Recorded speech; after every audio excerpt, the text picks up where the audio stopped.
est là ce soir pour parler, pour un after work, comme on dit, pour parler du trail et surtout, bien évidemment, de la manière d'utiliser un trail et notamment en off-road. Alors vous savez peut-être, j'imagine même sûrement que le trail est un genre aujourd'hui qui est en expansion assez forte. Il suffit de regarder comment est le marché. Beaucoup de trails sont vendus, c'est lié à plusieurs facteurs. Un, la disparition des motos très routières, comme il pouvait y avoir encore il y a quelques années. Et puis deux, parce que le trail permet une aventure, et pas qu'une aventure réelle. Parfois, les gens voyagent dans leur tête. Deux invités avec nous. Un connaisseur, Stéphane Bureau, donc du Caudet Vert 38. D'abord, Stéphane, qu'est-ce que c'est que le Caudet Vert? Très rapidement. Alors le Caudet Vert, c'est un collectif de défense des loisirs verts. Les gens qui sont dans notre association partent du marcheur et vont jusqu'au conducteur de 4x4 et avec tous les véhicules motorisés qu'on peut imaginer. Et puis le Caudet Vert, la problématique, c'est surtout la sauvegarde des chemins parce que c'est l'endroit où on a nos loisirs et ils sont menacés. On va en parler ce soir. Et puis, c'est aussi informer et défendre nos usagers. Alors j'ai manqué à tous mes devoirs parce que j'aurais dû commencer par Nathalie, en fait, non, désolé. Ça me va bien. Nathalie, Nathalie Duplan, tu es guide professionnel, entre guillemets. Oui. Tu as une entreprise qui s'appelle Nat Guide VTM. Nat Guide VTM. VTM, ça veut dire quoi? Alors, véhicule terrestre à moteur. J'utilise cette société depuis 2018. D'accord. Voilà, c'est comme un guide de montagne. Quand on prend un guide où on va dans des régions où on ne connaît pas, on suit la personne avec des endroits autorisés, cadastrés. Et voilà. Bon, bah, très bien, on va en parler, on va pouvoir développer tout ça. Vous êtes basée où, Nathalie? Alors, je suis basée dans le Beaujolais, à Lyon. Ah, d'accord. Lyon, Paul-les-Mieux, juste à côté, et sinon dans le nord de Lyon, dans le Beaujolais. Alors, il y a quelque chose qui m'a fait plaisir quand on avait commencé il y a quelques semaines à préparer. On a fait une petite visio à trois, on a discuté pour préparer cette soirée. Il y a un regain aujourd'hui d'intérêt pour la balade en off-road. C'est un bon point. On verra qu'après, il y a peut-être des points qui sont un peu moins marrants, entre guillemets. Pourquoi il y a un regain d'intérêt pour ces balades? Il y a un gros intérêt vers l'aventure, quoi, hein, et les gens veulent faire leur aventure directement chez eux. Et avec le Covid, il y a eu une explosion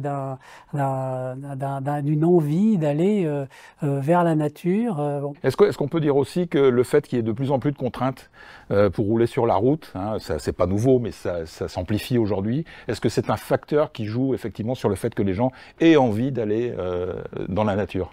Oui, tout à fait. Et surtout, les gens pensent que aller dans la nature, c'est véritablement la liberté, comparé à tout ce que l'on fait sur la route, avec les contraintes que l'on a. On dit, on va véritablement souffler et s'échapper des contraintes en allant dans la nature.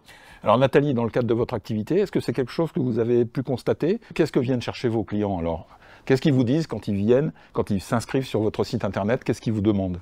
Alors souvent, moi, c'est des débutants, c'est des gens qui viennent d'acheter une moto neuve dans une concession et ils me disent, voilà, j'aimerais bien la prendre en main pour éviter de la faire tomber. Et du coup, un stage, ça leur permet de prendre confiance en eux. Mais c'est surtout pour partager un bon moment. C'est comme si on partait en vacances avec des potes et on est tous ensemble. On part dans le Beaujolais, on passe une bonne journée tous ensemble, on suit le guide. Et puis on n'a plus à se soucier si c'est interdit, pas interdit, parce qu'en fait, je m'occupe de tout. Alors, comme le disait Stéphane il y a quelques instants, c'est la liberté, hein, d'une certaine manière. Ce que vous dites, ça confirme. Alors, qui dit liberté, ok, c'est très bien la liberté, mais pour autant, il ne faut pas que les choses se transforment en une espèce de défouloir, puisque la nature, vous le savez sans doute aussi bien que nous, et vous allez le confirmer très certainement, la nature appartient entre guillemets à tout le monde. C'est assez compliqué. Il y a des gens qui vivent dans la nature, il y a des gens qui travaillent dans la nature, et il est hors de question, a priori, même si on a envie de liberté, et notamment au sortir du Covid, il est hors de question d'en faire finalement un défouloir, non, Stéphane? Il faut savoir que chaque mètre carré de nature en France appartient à quelqu'un. Que ce soit la commune, que ce soit le département, que ce soit l'État, que ce soit des propriétaires privés. On a l'autorisation ou on est toléré de pouvoir circuler dans cet espace et il faut véritablement bien le savoir. D'ailleurs, pour fixer un peu les choses, tu m'as appris quelque chose que je ne savais pas, je m'en doutais un peu, mais pas dans cette proportion. 72% des forêts françaises sont privées. par exemple. Tout à fait. C'est les 3/4 des forêts françaises sont finalement privées, contrairement à ce que peut-être la plupart d'entre nous pensent. Tout à fait. Il faut savoir que cette nature, elle est très contrôlée aujourd'hui parce qu'on a un souci concernant l'environnement, on est extrêmement sensible à l'environnement, on a des écologistes, on a des gens qui veulent protéger cet environnement. Et donc, chaque chose que l'on fait dans la nature est véritablement extrêmement contrôlée. Et puis, on a toujours l'impression, on prend un chemin, il n'y a jamais personne. Mais il faut comprendre qu'il y a énormément de gens qui circulent, qui sont dans cette nature. Il n'y a pas de très grandes forêts qui appartiennent à une personne, mais chacun a son petit lopin, sa petite parcelle de forêt. Et c'est ça qui est intéressant. Je crois qu'en Isère, il y a 92 000 propriétaires de forêt rien qu'en Isère. C'est quand même énorme. D'accord. Alors la première question qui se pose, qui est absolument primordiale quand on a décidé de rouler, tiens j'ai envie de prendre mon trail, je vais aller rouler dans la nature, c'est de savoir où rouler. Justement, où est-ce qu'on peut rouler dans la nature? Est-ce qu'on peut finalement rouler partout? On peut rouler dans la nature sur les chemins uniquement. Depuis la loi de l'environnement de 1991, la loi Lalonde, eh bien, ce qu'on appelle le hors-piste est totalement interdit. On ne peut pas traverser un champ, traverser une forêt en dehors des chemins existants. C'est totalement interdit. Est-ce qu'il y a des endroits strictement interdits? Alors bien sûr, mais on a les espaces Natura 2000, on a les réserves naturelles, on a tout un certain nombre d'espaces, les parcs naturels régionaux, hein, le Vercors et la Chartreuse. Vous avez des espaces publics, hein, qui sont les espaces appartenant à la commune, et donc ces espaces à vocation publique, il faut respecter le code de la route, comme sur les routes goudronnées. Ben, sur les chemins de terre, c'est pareil, on a un code de la route qu'il faut respecter, qui est exactement le même. La signalisation est exactement la même, hein, et après, il y a les espaces privés, où là, les propriétaires tolèrent le passage. Mais ils peuvent vous interdire le passage aussi, ils sont chez eux. Hein. Y compris, on y viendra peut-être un tout petit peu tout à l'heure, y compris par des moyens qui peuvent être particulièrement dangereux pour la sécurité. On y reviendra tout à l'heure des utilisateurs. Tout à fait. Voilà. Là encore, il y a une nouvelle loi qui est parue en 2023, qui est la loi contre les engrillagements, hein, puisque l'État voulait, pour permettre la circulation de la faune, supprimer les engrillagements des parcelles pour permettre à la faune de circuler dans la nature, quoi, hein. Mais elle a donné en contrepartie l'autorisation aux propriétaires de mettre des panneaux d'interdiction. Et finalement, on a maintenant de plus en plus de propriétaires qui ferment leur propriété. Et donc, vous n'avez pas le droit d'y aller non seulement en véhicule motorisé, mais également à pied. Alors concrètement, moi demain je décide d'aller rouler, demain dans les, je sais pas, dans les monts du Lyonnais, peu importe. Comment je fais concrètement pour savoir si je peux rouler dans des chemins que j'ai prévu d'emprunter, vers qui il faut que je me tourne, la mairie, est-ce qu'il faut que je consulte le cadastre, comment on fait dans ces cas-là? Il existe un très très grand nombre de chemins. On a des chemins, les voies vertes, on a les chemins d'allage, on a les chemins, les routes forestières, on a les sentiers piétonniers. Tous ces endroits-là sont strictement interdits à la circulation des véhicules motorisés. Donc qu'est-ce qui nous reste? Eh bien, ce sont les chemins ruraux. Les chemins ruraux, ce sont des chemins appartenant à la commune, ils font partie du domaine privé de la commune, mais ils sont à vocation publique. Ces chemins sont véritablement notre cœur de cible, puisque, je dirais, ce sont des chemins publics. Et un chemin public, il est ouvert à tous, et ce qui veut dire que n'importe qui peut effectivement, à partir du moment où il suit les règles du code de la route, eh bien, il peut circuler avec n'importe quel véhicule. Nathalie, comment vous faites pour tracer une randonnée, pour justement proposer une randonnée aux gens qui vont venir rouler avec vous? Comment ça se passe? Comment vous faites? Alors déjà, je prépare ma trace sur mon ordi. Et il y a plusieurs sites gratuits ou payants. Ouais. Moi, j'utilise VisuGPX. VisuGPX, où en fait, on a les cartes, cartographie cadastrale et en même temps IGN. Cela me permet en fait de bien vérifier si c'est cadastré avant d'utiliser ce chemin. Et ensuite, après, j'appelle les communes de ma région parce que c'est vrai que je ne veux pas passer tous les week-ends au même endroit et si j'ai des problèmes ou s'il y a un accident derrière, de permettre d'avoir une bonne confiance avec les gens du coin. Et je travaille aussi avec l'ONF où chaque année, ils viennent avec moi pour valider mes parcours. Et ça me permet en fait d'apprendre, on apprend toujours de toute façon, on n'est pas... Il y a de l'évolution, il y a des chemins qui se ferment, des chemins qui s'ouvrent et ça permet de... Ce que je comprends dans vos propos aussi, c'est qu'il est absolument primordial d'entretenir des bonnes relations avec les acteurs locaux. Tout à fait. Ça, même avec on est obligé, même avec les marcheurs, avec les gens du coin, il faut vraiment être irréprochable. D'accord. Alors une fois qu'on a déterminé, oui, pardon. J'aurais quand même rajouté un petit point parce que là, tu vas parler du cadastre. Je pense qu'il faut parler effectivement de cet outil qui est un outil extrêmement important. Le cadastre, c'est un outil foncier qui est utilisé pour les communes pour effectivement distribuer les taxes foncières sur les fameuses parcelles. Comme on paye nos taxes, il y a aussi, c'est la même chose pour payer à la commune les taxes.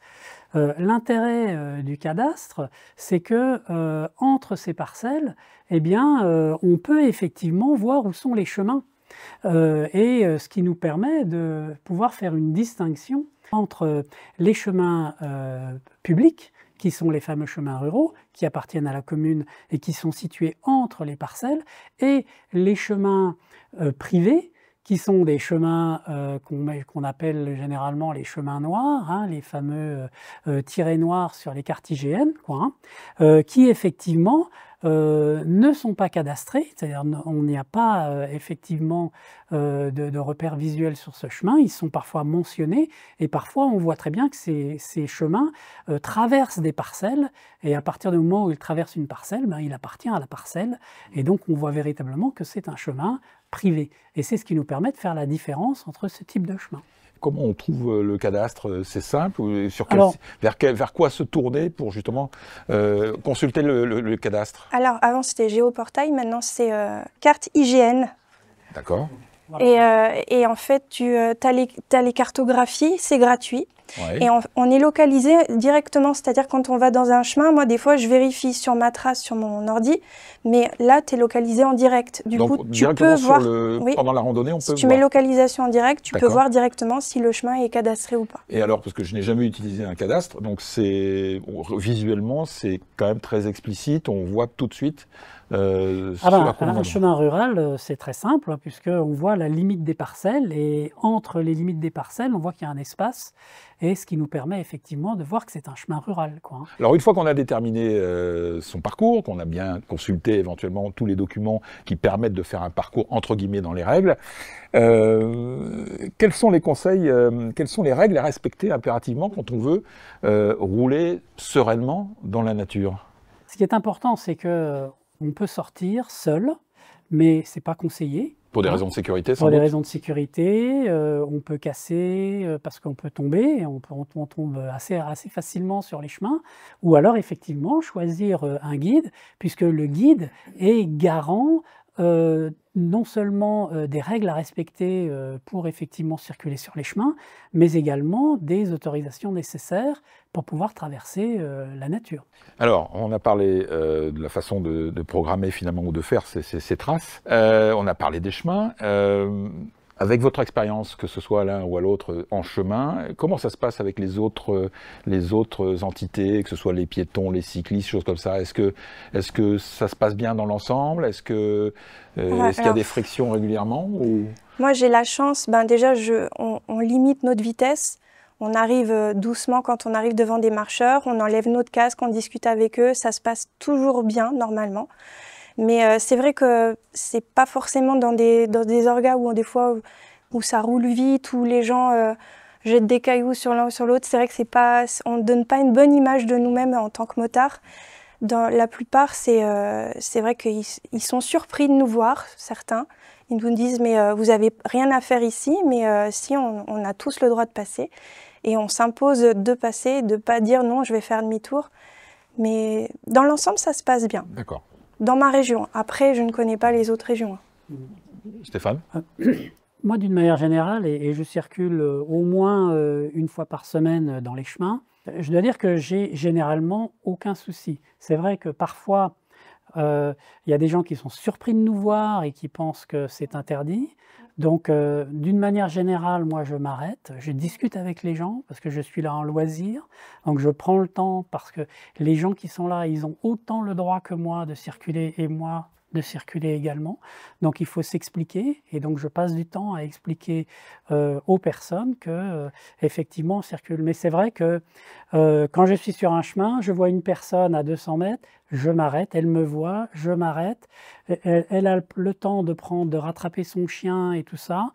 J'arrive tout doucement à sa hauteur, je lui dis bonjour, la personne me fait un sourire en me disant « Ah, c'est super sympa de s'être arrêté ». C'est un domaine public, c'est pas là pour faire de la compétition, on n'est pas au Maroc en train de faire un rallye. Hein, il faut que les gens comprennent que c'est un chemin ouvert, que le prochain chemin, dans la courbe, dans un virage qu'on ne voit pas, il y a peut-être une personne avec un gamin qui est en train de courir. Il faut penser à ça et respecter les autres. Et à partir du moment où on respecte les autres, eh bien finalement, ça se passe très bien.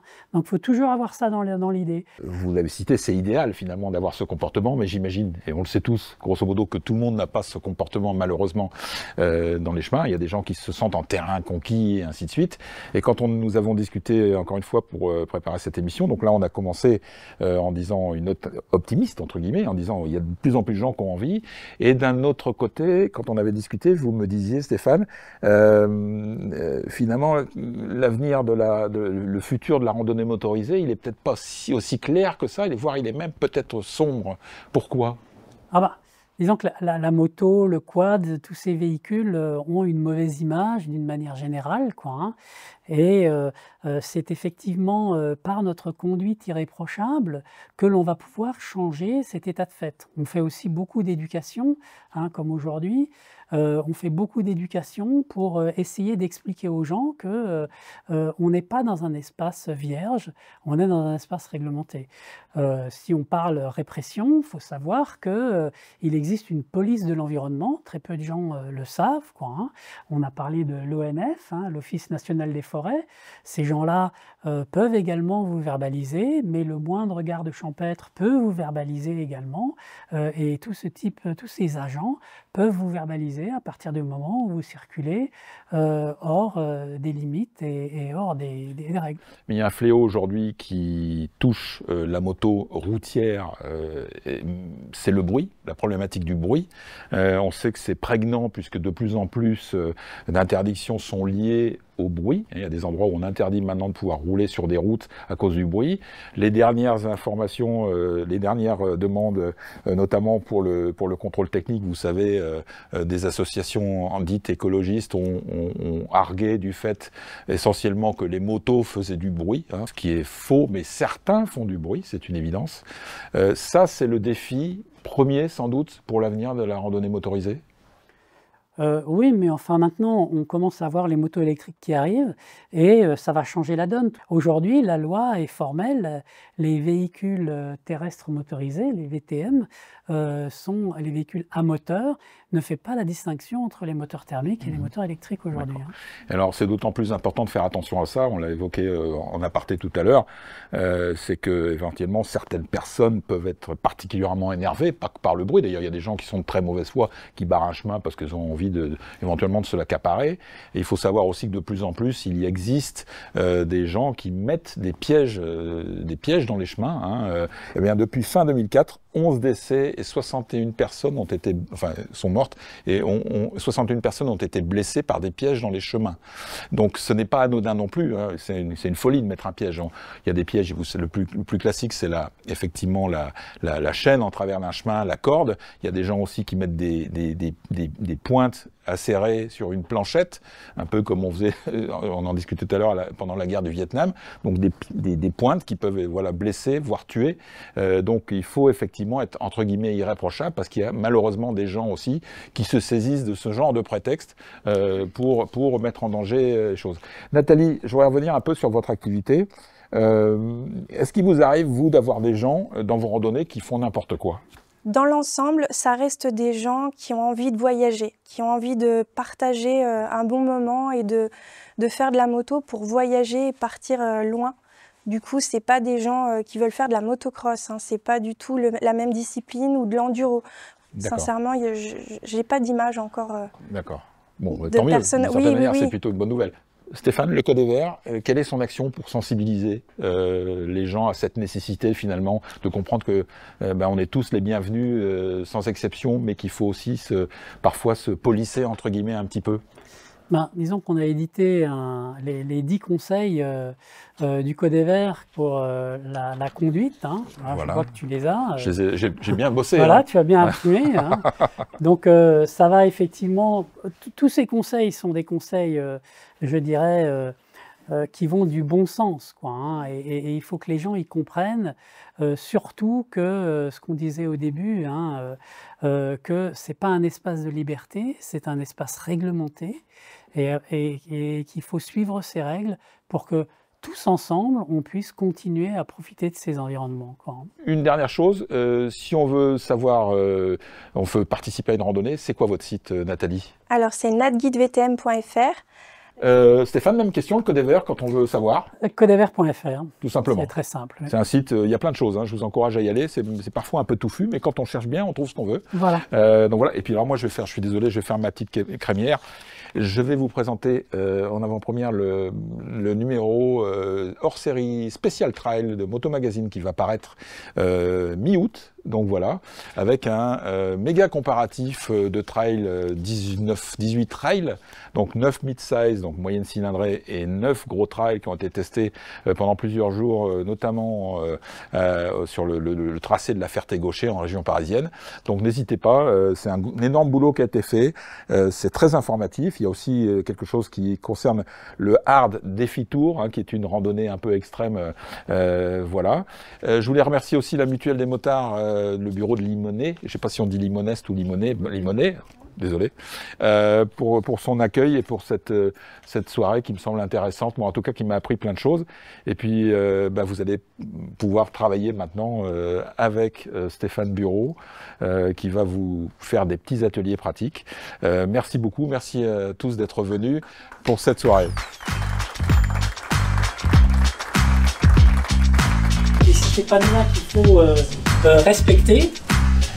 Les zones naturelles, on en a parlé, en Isère et en Bure par exemple. Finalement, quand vous regardez votre conseil municipal, le panneau vert, j'essaye de mettre en place le panneau partageons les chemins et j'essaye que les communes